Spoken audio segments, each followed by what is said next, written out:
அப்படியா? அடடா! உங்களுக்கு அவ்வளோ அறிவு இருக்குது பிரதர் அப்படின்னு சொல்லியிருக்காங்க விசால. இல்லை, என் ஆசை, கனவு, லட்சியம் எல்லாமே நான் டாக்டர் ஆகணுங்கிறது தான்.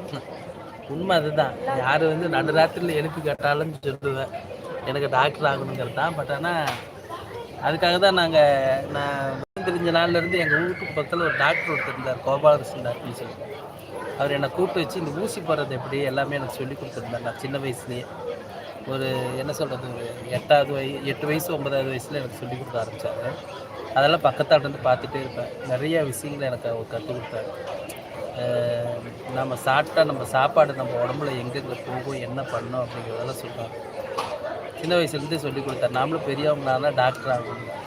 எங்கே போய் பெரியவங்களால டாக்டர் ஆகணும்? 8வது வரைக்கும் படிச்சுருக்கும்பொழுது எங்கள் அப்பா, நீ படித்தேன்னா பெரிய இதாக ஆக போறியா, இங்கே வேலையும் இல்லை, வருமானம் இல்லை, கையில் காசு இல்லை, அப்படி இப்படின்னு சொல்லிட்டு நீ வேலைக்கு போ அப்படின்னு சொல்லி அனுப்பிச்சிட்டாரு.